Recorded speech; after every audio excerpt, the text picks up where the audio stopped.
رسول النبی الکریم اما بعد فاعوذ باللہ من الشیطان الرجیم بسم اللہ الرحمن الرحیم انما یرید اللہ لیذہب عنکم الرجس اہل البیت ویطہرکم تطہیرا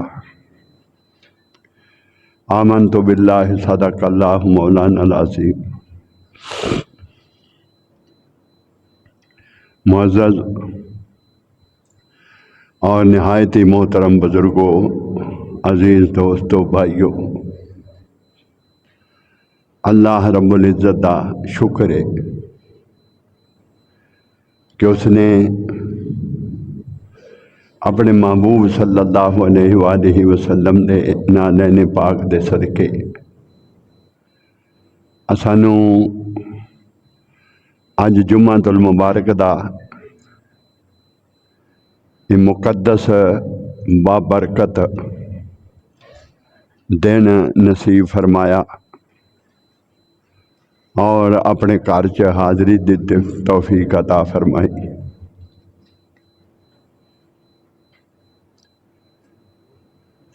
اللہ رب العزت اس حاضری نو اپنی بارگاہ اقدس چ شرف قبولیت عطا فرمائے اور میدان معاشر چ ساڈا ذریعہ نجات بنائے۔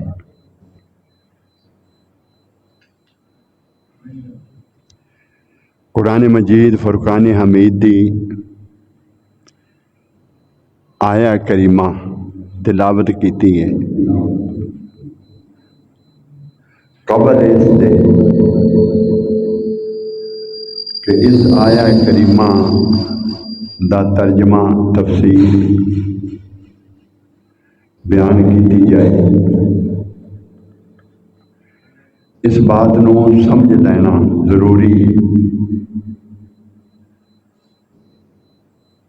کہ اس تو اگے جڑا مضمون شروع اج تو ہو گیا ہے، یہ اس کا پہلا کلام ہے۔ اج جڑی گفتگو ہوئے دی اگلا سب کچھ سمجھن واسطے اج والا یہ پیغام سننا اور سمجھنا ضروری ہے۔ اس کی روشنی دے وچ اس تو اگے جڑی گفتگو ہونی ہے اس حساس ترین موضوع ہے۔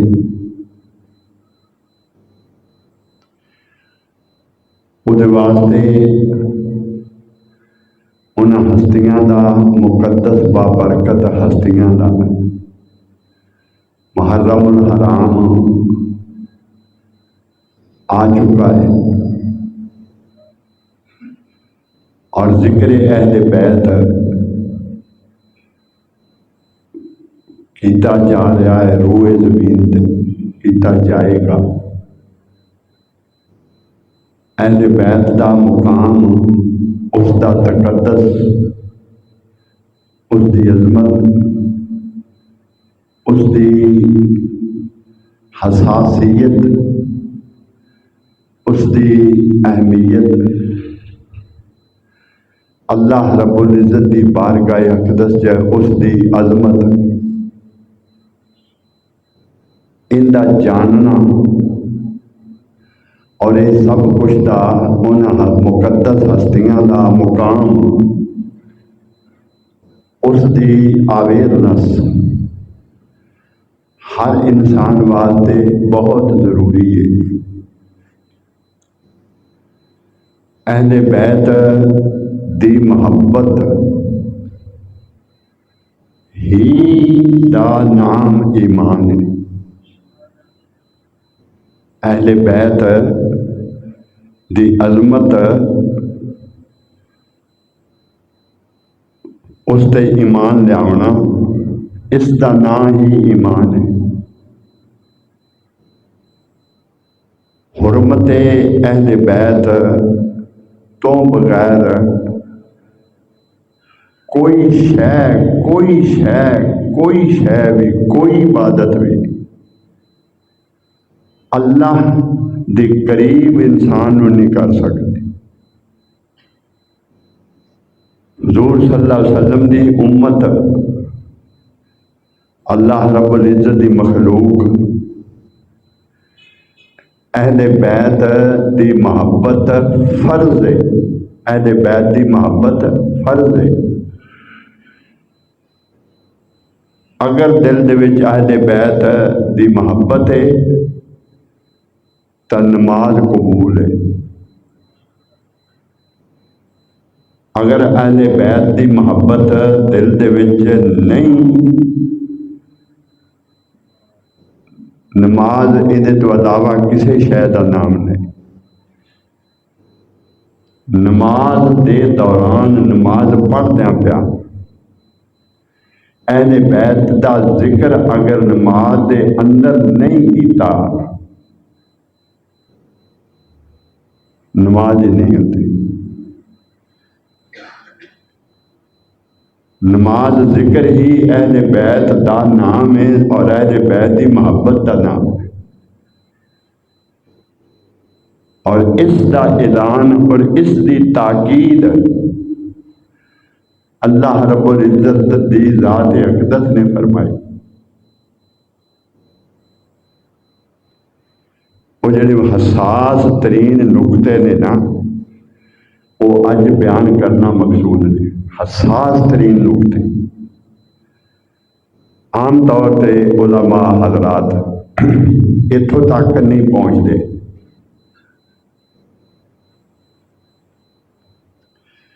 اور جڑے معاذ اللہ ثم استغفر اللہ بزعم خیش اپنے اپنے مقصد دے بیان کرتے ہیں اور موضوع بیان کرتے ہیں۔ حب اہل بیت دا نام ہی ایمان ہے، اس تو علاوہ ایمان کسی شے دا نام نہیں۔ بیٹا دروازے تو ادھر ہو کے بہو۔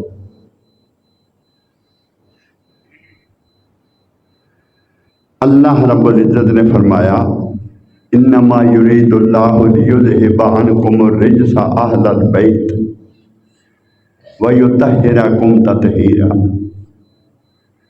اے محبوب، ہم نے ارادہ کر لیا، اللہ رب العزت نے ارادہ کر لیا ہے کہ تیری اہل بیت کو ہر قسم کے رجس سے، عیب سے، معصیت سے پاک کر دیا جائے۔ ہم نے ارادہ کر لیا ہے کہ اے محبوب تیری اہل بیت کو ہر قسم کے رجس سے، عیب سے پاک کر دیا جائے۔ یہ اللہ رب العزت کا حکم ہے، یہ رب العزت نے حکم فرمایا۔ اہل بیت کون ہیں؟ اہل بیت عظام کون ہیں؟ حضور صلی اللہ علیہ وسلم کی بارگاہ اقدس میں ایک وفد نجران کے عیسائیوں کا گفتگو کے لیے آیا، اور وہ حضور صلی اللہ علیہ وسلم سے مناظرہ کرنے لگا، کیونکہ ان کے پاس اس سے پہلے توریت آئی ہوئی تھی، ان کے پاس پہلے انجیل آئی ہوئی تھی، اور آقا دو جہاں صلی اللہ علیہ وسلم قرآن لے کر آئے تھے۔ تو وہ قرآن پر گفتگو کے لیے آئے، اسلام کے متعلق جاننے کے لیے آئے، حضور صلی اللہ علیہ وسلم کا بیان سننے آئے اور اپنا سنانے آئے۔ گویا ان کا مقصد تھا اپنے آپ کو حق ثابت کرنا، ان کا مقصد تھا عیسائیت کو اسلام پر غالب کرنا، عیسائیت کی اہمیت، عیسائیت کو منوانا ان کا مقصد تھا۔ آقا دو جہاں صلی اللہ علیہ وآلہ وسلم کے بیان پر وہ مصر تھے اپنا منوانے کے لیے۔ جب بحث ہوتی رہی، بحث چلتی رہی،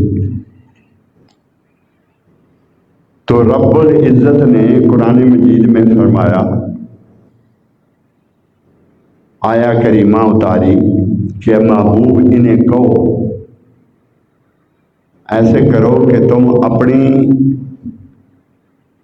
اولاد کو لے آؤ، اپنی اہل بیت کو بلا لو، اپنی بیٹیاں لے آؤ، اپنے بچوں کو لے آؤ، ہم اپنوں بچوں کو لے آتے ہیں اور مل کر دعا کرتے ہیں، مل کر دعا کرتے ہیں۔ اسے کہا جاتا ہے آیا مباہلہ، اسے کہا جاتا ہے آیا مباہلہ، مباہلہ کی آیت مبارک۔ مباہلے کا نام اس دن سے شروع ہوا۔ وہ مباہلہ ہوتا ہے کہ اللہ کی بارگاہ میں دعا کرتے ہیں کہ جو سچا ہے وہ پنپ جائے، جو جھوٹا ہے وہ تباہ و برباد ہو جائے۔ جو سچا ہے، اس کے علاوہ جو جھوٹا ہے وہ تباہ و برباد ہو جائے۔ فیصلہ اللہ رب العزت فرما دے۔ تو آقا دو جہاں صلی اللہ علیہ وسلم اٹھے اور اپنے کاشانہ اقدس میں تشریف لے گئے۔ جب واپس تشریف لائے تو آپ کے ساتھ آپ کے دائیں طرف حضرت حسن تھے، بائیں طرف حضرت حسین تھے، اور آپ کے آگے حضرت فاطمہ الزہرا تھیں، آپ کے پیچھے حضرت علی المرتضیٰ تھے۔ اور جب آپ حجرہ مبارک سے برآمد ہوئے تو ان کا جو بڑا پادری تھا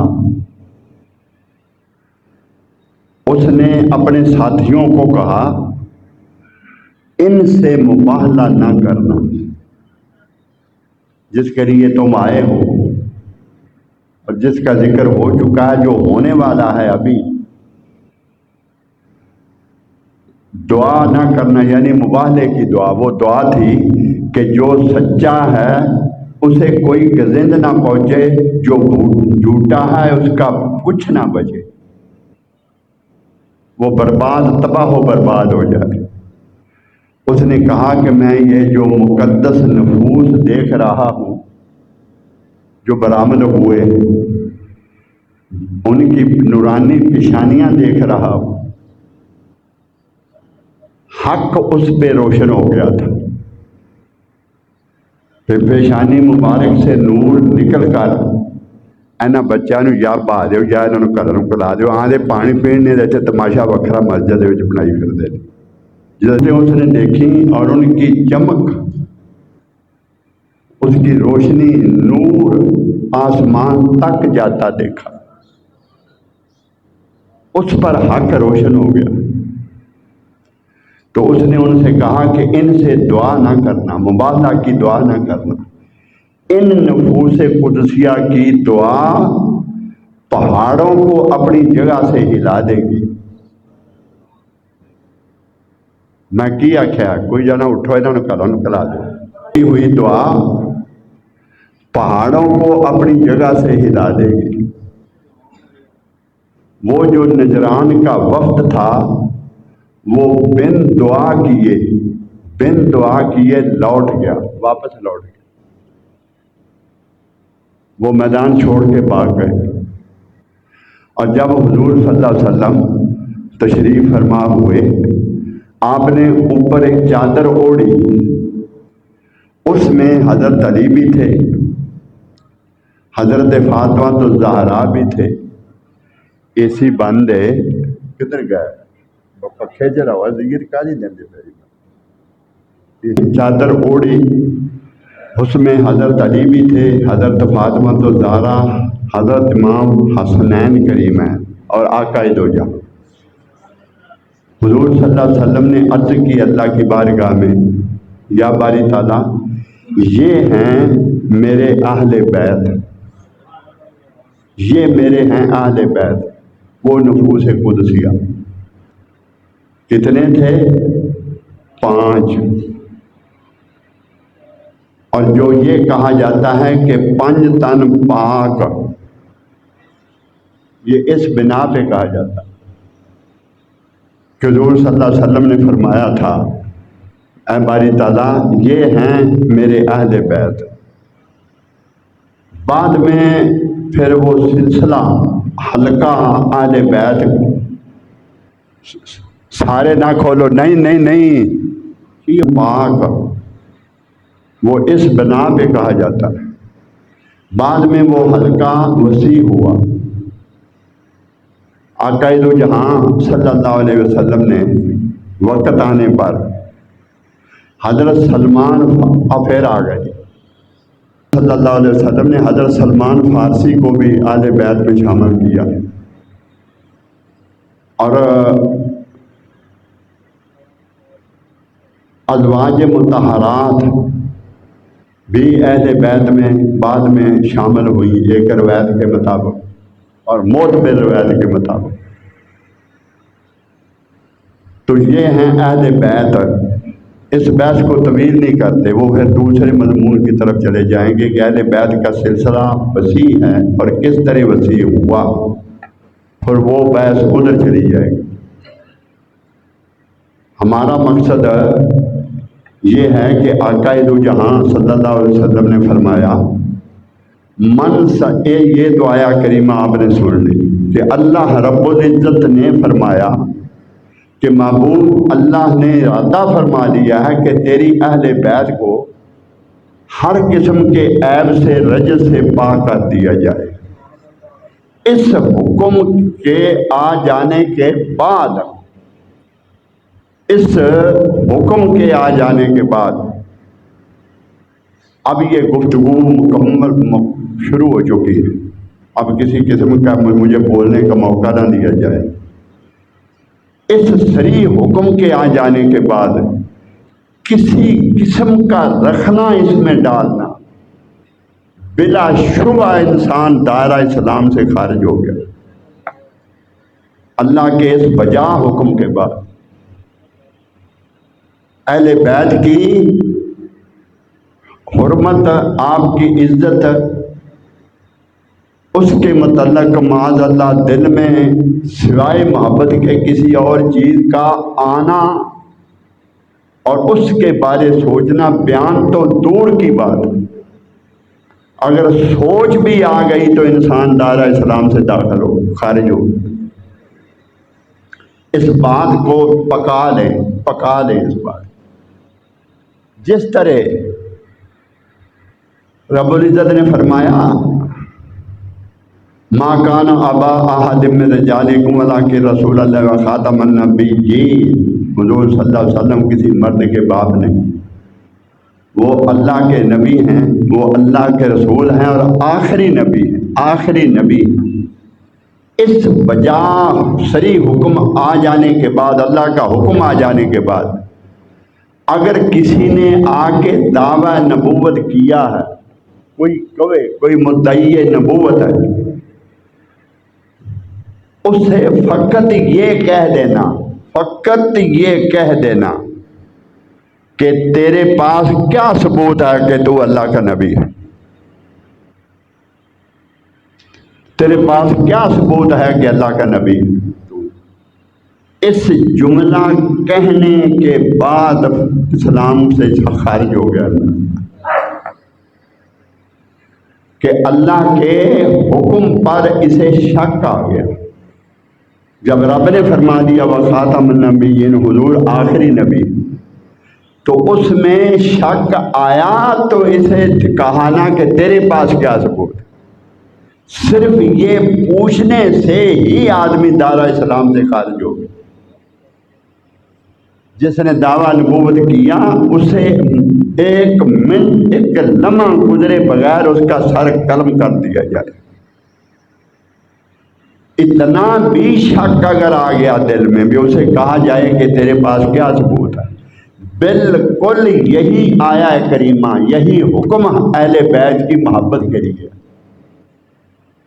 اہل بیت کی حرمت کے لیے، اہل بیت کے تقدس کے لیے،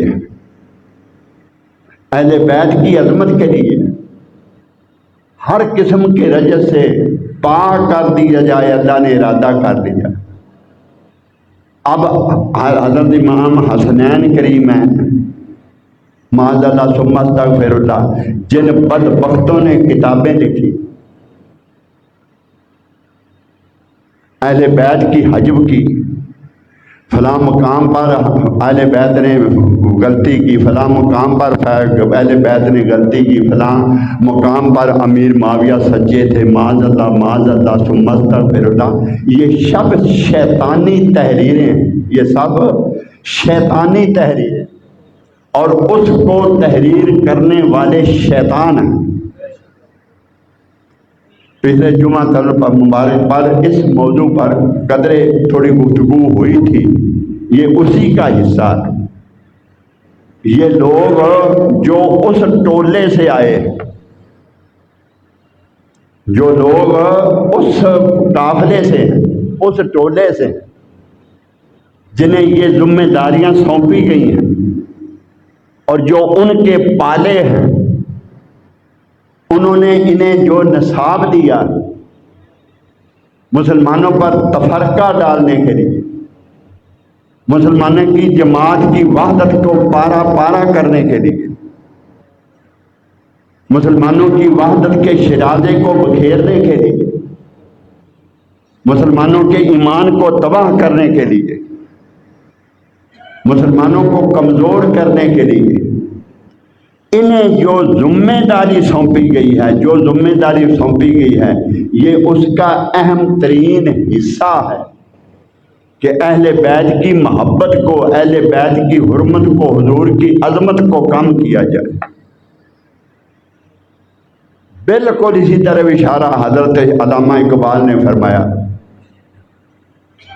کہ یہ فاقہ کش جو موت سے ڈرتا نہیں ذرا، یہ فاقہ کش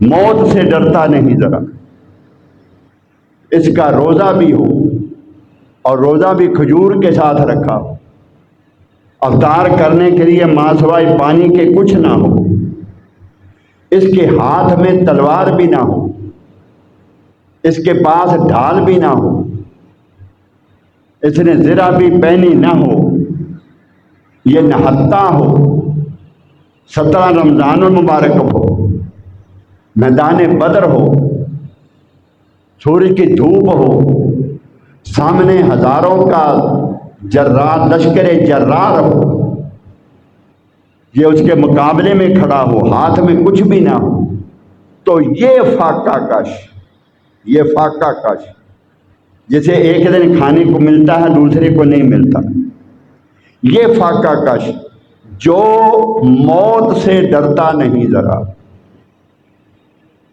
یہ فاقہ کش جو موت سے ڈرتا نہیں ذرا، روح محمد اس کے بدن سے نکال دو، یہ انہوں نے طے کیا، روح محمد اس کے بدن سے نکال دو۔ جب تک روح محمد اس کے بدن میں موجود ہے، جب اس کے دل میں ادب مصطفیٰ موجود ہے، جب تک اس کے دل میں محبت مصطفیٰ موجود ہے، اسے دنیا کی کوئی طاقت نہ تو خرید سکتی ہے نہ وہ ڈرا سکتی ہے،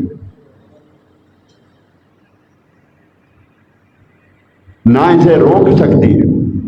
یہ فاقہ کش جو موت سے ڈرتا نہیں ذرا، روح محمد اس کے بدن سے نکال دو، اور فکر عرب کو دے کے فرنگی تخیلات، فکر عرب کو دے کے، فکر عرب کو دے کے، فکر عرب، اس اسلام کو وہاں تک پہنچانا جہاں سے سورج طلوع ہوتا ہے، یہ فکر عرب، اسلام وہاں سے اٹھا تھا۔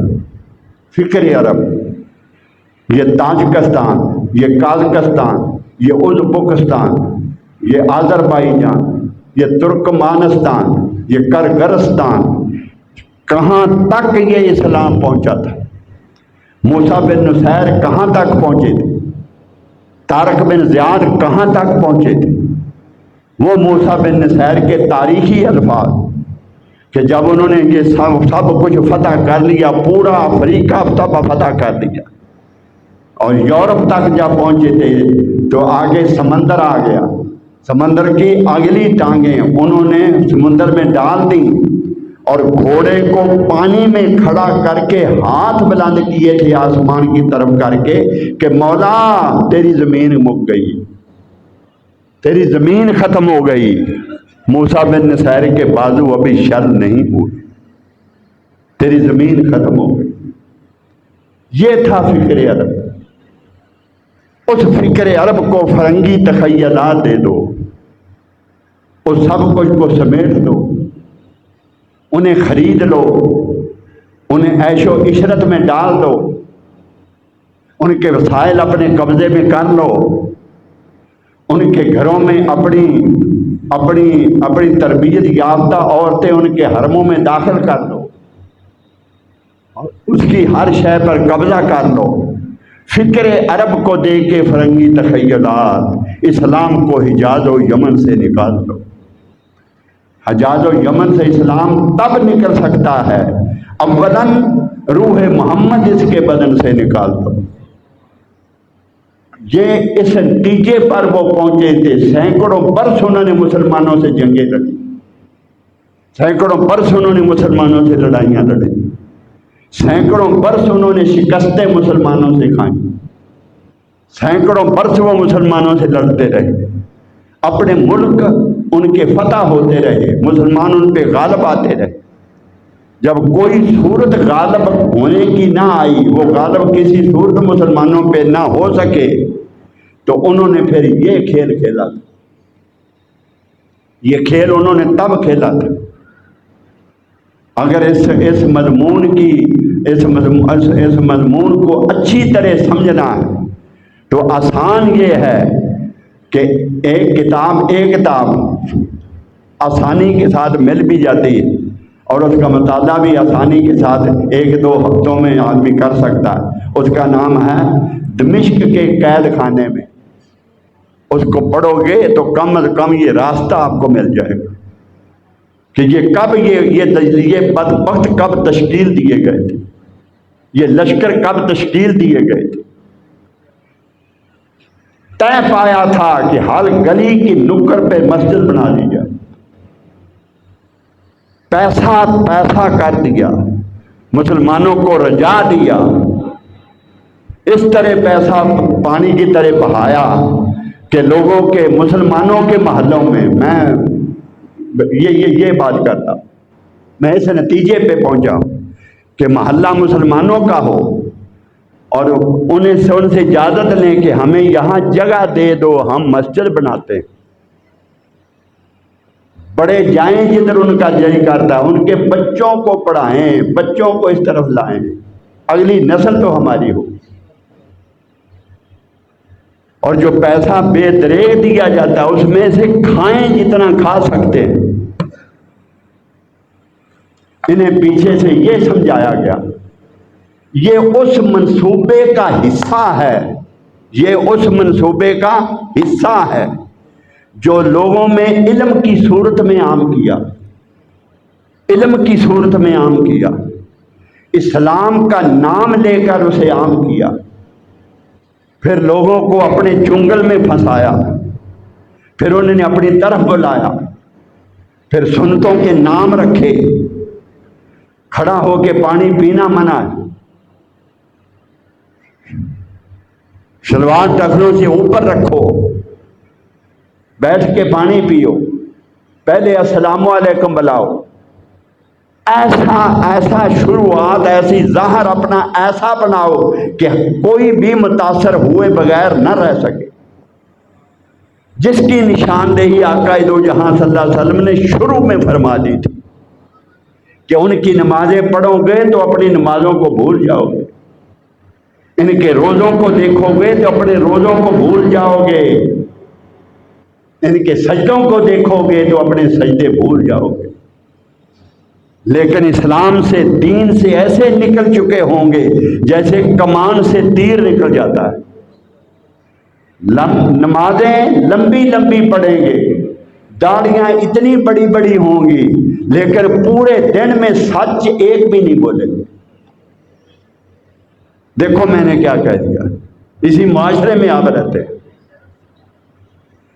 ان کے مذہب میں ان کے جو مقرر ہیں، جو انہیں دین سکھاتے ہیں، ان مقرروں نے اسے گناہ ہی نہیں کہا کہ دھوکہ کرو، کماؤ جیسے کما سکتے ہو، جس طرح جھوٹ بول سکتے ہو بولو، دوسرے کو دھوکہ دو، کمائی کرو، فریب کرو، بے انصافی کرو، لوگوں کی عزتوں لوٹو، سب کچھ یہ ان کے سبجیکٹ میں داخل ہی نہیں کہ حلال کمانا اور حلال کھانا، بس ٹخنوں سے اوپر شلوار رکھو۔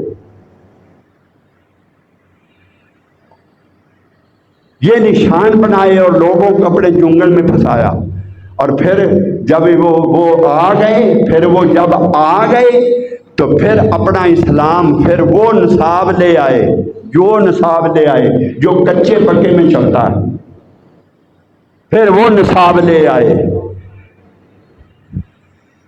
جو ان کا اپنا ہے، جو اس لیے بنایا گیا۔ پھر امیر معاویہ، حضرت امیر معاویہ کی تعریفیں، پھر یہ بتایا کہ یزید سچا تھا، حضرت امام حسین کی یہ غلطی تھی، حضرت امام حسین کی یہ غلطی تھی، اور پھر یہ کہا کہ یزید کا گناہ ہی کوئی نہیں تھا، یزید سچا تھا، معاذ اللہ ثم استغفر اللہ۔ یہ سب کچھ چونکہ ابھی بیان ہونا ہے، میں وہ ساری کاوش ان ساری کاوش کو صبح تاز کرنے کے لیے، اس پر پانی پھیرنے کے لیے یہ گفتگو اور یہ آیا کریمہ آپ کے سامنے پڑی۔ کسی چیز کا کم از کم کوئی چیز ایسی اثر نہ کر سکے آپ پر، جس نے یہ گفتگو سنی ہو اس پر کوئی چیز آسانی سے اثر نہ کر سکے۔ یہ ابھی آیا کریمہ کی وضاحت ہے، یہ ابھی آیا کریمہ کا ترجمہ کیا ہے۔ اب آقا دو جہاں صلی اللہ علیہ وسلم کی احادیث کی طرف آتے ہیں۔ آقا دو جہاں صلی اللہ علیہ وسلم نے فرمایا، من صلی و صام ولک اللہ عز وجل وَهُوَ مُبْغِضٌ لِأَهْلِ محمد صلی اللہ علیہ وسلم داخل النار۔ ایک شخص پکا نمازی تھا، من صلی، زندگی میں کبھی اس نے نماز قضا نہیں کی۔ نماز وہ جو قبول ہونے والی ہے، مقبول نماز، وضو بھی پورا تھا، رزق بھی حلال کا کھایا تھا، لباس بھی حلال کا تھا، وضو میں کوئی نقص بھی نہیں تھا، نماز بھی صحیح تھی، ساری نماز آتی بھی تھی، مقبول نمازیں زندگی بھر پڑھتا رہا، مقبول نمازیں پڑھتا رہا۔ زندگی میں ایک نماز بھی ایسی نہ تھی جو قبول نہیں ہوئی، ہر نماز مقبول تھی، زندگی کی میں پڑھی ہوئی ہر نماز قبول تھی۔ من صلی، ہر نماز مقبول پڑھتا رہا، وصام، اور روزے رکھتا رہا، اور مقبول روزے رکھتا رہا، اس کا ہر روزہ قبول تھا، ہر نماز قبول تھی، ہر روزہ قبول تھا، زندگی میں کوئی روزہ چھوڑا بھی نہیں تھا، اور ہر روزہ قبول بھی تھا۔ من صلی و صام ولک اللہ عز وجل، ولک اللہ عز وجل، زندگی میں حرام بھی نہیں کھایا، زندگی میں جھوٹ بھی نہیں بولا، کسی کا حق بھی نہیں کھایا، کسی کو دھوکہ بھی نہیں دیا، کسی کو تکلیف بھی نہیں دی، کسی مسلمان کو اذیت نہیں دی، کسی کو تکلیف نہیں دی، ایک کام بھی زندگی میں ایسا نہیں کیا جس سے اللہ ناراض ہو، ایک کام بھی ایسا نہیں کیا جس سے حضور کی ذات ناراض ہو، ایک کام بھی ایسا نہیں کیا جو جس کا اسلام میں حکم نہ ہو، اسلام کے خلاف ایک قدم بھی نہیں اٹھایا۔ وَلَكَ اللَّهُ عَزَّ وَجَلَّ، ہر حکم بجا لایا، لیکن اس سب کچھ کے باوجود وَهُوَ مُبْغِضٌ لِأَهْلِ مُحَمَّدٍ، اس کے دل میں حضور کی آل کی محبت نہ تھی، حضور کی آل کا بغض تھا۔ وَهُوَ مُبْغِضٌ لِأَهْلِ مُحَمَّدٍ، دل میں اہل بیت کا بغض تھا، محبت نہ تھی۔ آقا دو جہاں نے فرمایا داخل النار، وہ سیدھا جہنم میں جائے گا۔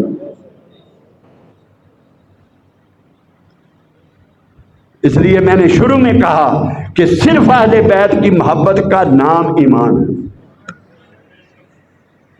اہل بیت کی حرمت کا نام ان سے ایمان لانا ایمان ہے، اہل بیت پہ درود پڑھنا ایمان ہے، اس کے علاوہ ایمان کا کوئی وجود نہیں۔ نماز تب تک ہوتی نہیں جب تک نماز میں اہل بیت پہ سلام نہ بھیجا جائے۔ اللہم صلی علی محمد وعلی آل محمد، اے اللہ اپنے حبیب پہ سلام بھیج، وآل محمد، محمد کی آل پہ سلام بھیج۔ جب تک اسے سلام نہیں بھیجو گے، اہل بیت کو سلام نہیں بھیجو گے، وہ نماز قبول ہی نہیں۔ اور نماز میں بدبختو یہ کہتے ہو کہ وہ آل محمد، اور بکواس کرتے ہو کہ یزید سچا تھا، بیان کرتے ہو کہ یزید امیر المومنین، بیان یہ کرتے ہو کہ یزید رضی اللہ عنہ۔ اتنی بڑی منافقت دین کے ساتھ، ایک طرف چلو ایک طرف چلو، سراسر موم ہو یا پھر سنگ ہو جا، یا موم ہو جا یا پھر سنگ ہو جا، یہ منافقت نہ کر، بدبخت منافقت نہ کر، تیری دنیا بھی گئی تیرا دین بھی گیا۔ آقا دو جہاں نے اہل بیت کو مخاطب کیا، حضرت علی المرتضیٰ کو مخاطب کیا کہ اے علی، صحابہ بیٹھے تشریف فرماتے ہیں، علی کو مخاطب کیا، علی صرف تیری وجہ سے میری امت کے دو نامور گروہ، میری امت کے، حضور نے فرمایا میری امت کے دو نامور گروہ گمراہ ہو جائیں گے، دوزخ میں جائیں گے، صرف تیری وجہ سے میری امت کے دو نامور گروہ دوزخ میں جائیں گے، صرف تیری وجہ سے۔ یہ سننے والی حدیث کیوں؟ ایک تو محبت میں آگے بڑھ جائے گا، حد سے آگے بڑھ جائے گا، آپ سمجھ گئے۔ ایک تو علی تیری محبت میں محبت کی زیادتی اتنی ہوگی کہ حد سے آگے بڑھ جائے گا، وہ آپ نے سنا ہوا، ایک محبت میں آگے بڑھ جائے گا، معاذ اللہ ثم استغفر اللہ، صحابہ کو گالیاں دینی، تبرہ بازی صحابہ پہ کرنی۔ جبریل بول گیا، قرآن تو لانا تھا علی کی طرف، بھول کے محمد کی طرف لے گیا، معاذ اللہ ثم استغفر اللہ۔ اس سبجیکٹ پر کبھی آپ کو بتایا نہیں، وہ بدبخت اتنے حد سے آگے بڑھ گئے، ایک محبت میں حد سے آگے بڑھ جائے گا اور ایک بغض میں حد سے پیچھے رہ جائے گا۔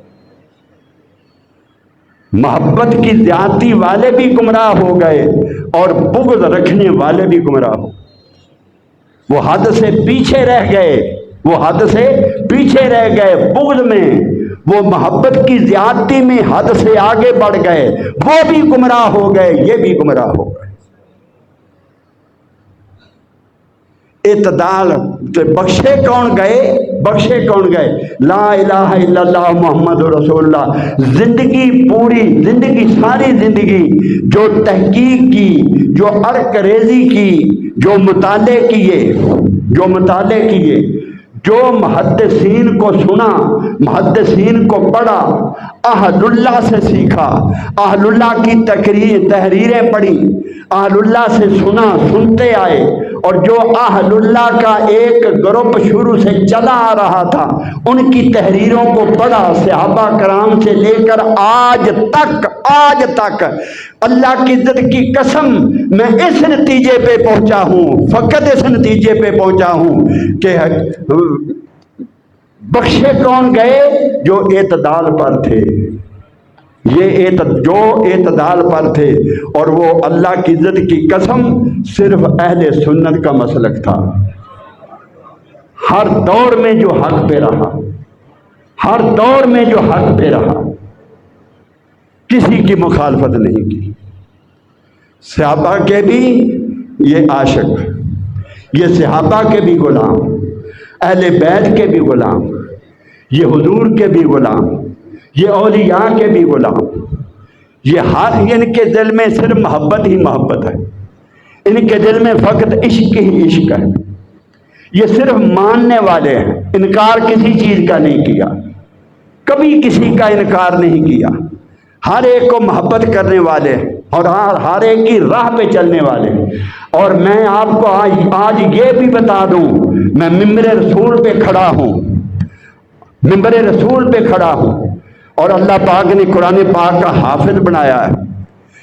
یہ سب کچھ مد نظر رکھتے ہوئے، سب کچھ کے پیش نظر میں دونوں ہاتھ کھڑے کر کے آپ کو یہ بتا دینا چاہتا ہوں اور یقین دلا دینا چاہتا ہوں کہ جتنے اہل اللہ گزرے، جتنے اولیاء گزرے، جتنے غوث گزرے، جتنے اقطاب گزرے، جتنے ابدال گزرے، خدا کی عزت کی قسم وہ اہل سنت میں سے ہوئے،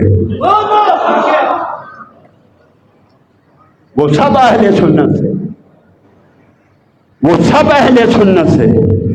اولیاء میں سے کوئی بے ادب نہ تھا، بے ادبوں میں کوئی ولی نہ ہوا، صحابہ کے دشمنوں سے کوئی ولی نہ ہوا، اہل بیت کے دشمنوں سے کوئی ولی نہ ہوا، صحابہ کے گستاخوں سے کوئی ولی نہ ہوا۔ حضرت خواجہ سلیمان توسوی کے ساتھ شیعہ کا مناظرہ ہوا، وقت ضائع ہو رہا ہے، میری اصل بات بڑی اہم تھی جو رہ رہی ہے، بات لمبی ہوتی جا رہی ہے۔ شیعہ کا مناظرہ تھا، آپ نے چیلنج دیا شیعہ کو کہ ان میں کوئی حافظ قرآن نہیں ہوتا۔ یہ شیعہ پر لعنت ہے، جو سب سے زیادہ اہل بیت کی محبت کا دم بھرنے والے، ان میں کوئی قرآن کا حافظ نہیں ہوتا، اس لیے کہ تراویح پڑھائے بغیر، تراویح میں قرآن سنائے بغیر قرآن رہتا نہیں، اور یہ بدبخت تراویح پڑھتے نہیں، کہ اسے شروع حضرت عمر نے کیا تھا، اور حضرت عمر کا معاذ اللہ ثم استغفر اللہ، یہ ان کے خلاف بکواس کرتے، گندی زبان استعمال کرتے، ان میں کوئی قرآن کا حافظ نہیں ہوتا۔ آپ نے ایک بہت بڑا مجمع تھا، ایک ہستی سی ولی اللہ تھے حضرت خواجہ سلیمان توسوی، تو آپ نے بانگے طول چیلنج کیا انہیں، اور انہوں نے یہ چیلنج قبول کر لیا، ہاں ہے ہم میں حافظ قرآن، ہم پیش کریں گے، فرمایا میدان میں لاؤ۔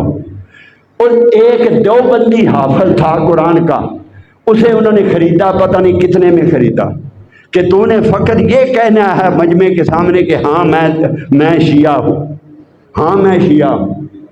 ایک تاریخ مقرر تھی، مقررہ تاریخ پر ساری دنیا جمع ہو گئی، لاکھوں کا مجمع تھا، وہ بھی تھے یہ بھی تھے، علاقے کے لوگ بھی تھے جو دیکھنے آئے ہوئے، اسے لایا گیا، وہ اسے لائے، جب وہ سامنے لے کے آئی، یہ کون ہے؟ تیرا نام کیا ہے؟ تیرا نام کیا ہے؟ بتایا گیا، کیا تو شیعہ ہے؟ شیعہ ہے، وہ کچھ بھی نہیں، قرآن سے جہاں کچھ آتا ہے وہ بول کے سنا، جہاں سے بھی جو کچھ تجھے آتا ہے، سورت فاتحہ سنا دے، سورت فاتحہ سنا دے، قل شریف سنا دے، بسم اللہ الرحمن الرحیم ہی سنا دے، اعوذ باللہ من الشیطان الرجیم ہی سنا دے۔ پہلے پوچھا تو شیعہ ہے؟ اس نے کہا ہاں میں شیعہ۔ فرمایا قرآن سے سنا دے، وہ ایسے کریں، بول اور بول۔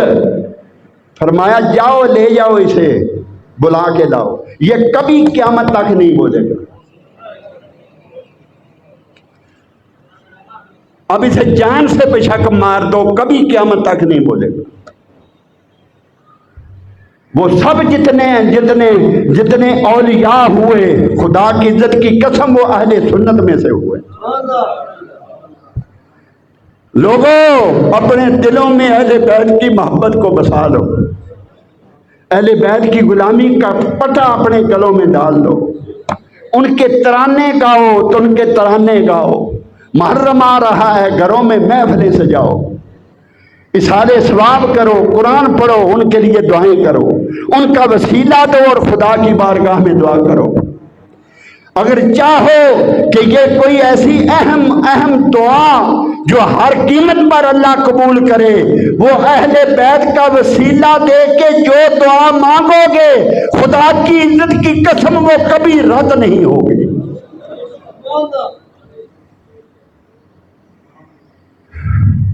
میرے آقا صلی اللہ علیہ وسلم نے فرمایا، اے میری اہل بیت، اے میری اہل بیت، جو شخص من ابغض اہل البیت فہو منافق، جس کے دل میں تمہارا بغض ہوگا، ہو نہیں سکتا کہ وہ بدبخت مومن ہو نہیں سکتا وہ بدبخت مومن ہو سوائے مومن کے۔ آپ نے اہل بیت کو مخاطب فرمایا قائد و جہاں نے، اے میری اہل بیت، سوائے مومن کے کوئی شخص تم سے محبت نہیں کرے گا، اور سوائے منافق کے تمہارے لیے کسی کے دل میں بغض نہیں ہوگا۔ یہ نشانی بتا دی آقا دو جہاں کہ کسی کو دیکھنا چاہتے ہو کہ یہ منافق ہے یا مومن ہے، اس سے گفتگو کر کے دیکھ لو، اگر تو دیوانہ ہے اہل بیت کا سمجھ جاؤ یہ مومن ہے، اور اگر بدبخت کے دل میں بغض اہل بیت ہے تو سمجھ جاؤ یہ بدبخت منافق ہے، یہ ان میں سے ہے۔ ابھی اس مضمون کا عشر عشیر بھی خدا کی عزت کی قسم میں وہاں تک نہیں پہنچا، اس مضمون کا جو آج بیان سارا کرنا تھا۔ صرف بات یہاں تک نہیں رکتی، یہاں تک بات نہیں رکتی۔ جس کے دل میں اہل بیت کا بغض ہے، جس کے دل میں، مومن تو بڑی بات ہے، مومن ہونا، مسلمان ہونا اور مومن ہونا یہ تو بڑی بات ہے، بہت بڑی بات ہے کہ ایک آدمی مومن ہے، یہ تو بڑی بات ہے۔ خدا کی عزت کی قسم آقا دو جہاں نے اس شخص کو حلال کا نطفہ ہی نہیں مانا۔ یہ میں نے کیا کہہ دیا؟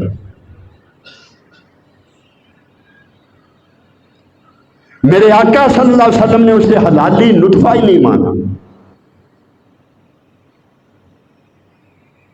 من لم یعرف اطرتی فہو الاحدی ثلاث، من لم یعرف اطرتی فہو الاحدی ثلاث، جس کے دل میں جو اہل بیت کی حرمت کو، عطرت کو، میری عطرت کو کا حق نہیں پہچانتا، جو شخص میری عطرت یعنی اہل بیت کا حق نہیں پہچانتا، یعنی اہل بیت کی محبت اس کے دل میں نہیں، بغض ہے، اما فہو ثلاث، وہ 3 شخصوں میں سے ایک ہوگا۔ مطلب یار فطرتی فہو الاحدی ثلاث، اما ولد زانیۃ، پہلی تو یہ بات ہے کہ وہ حرام کا نطفہ ہوگا،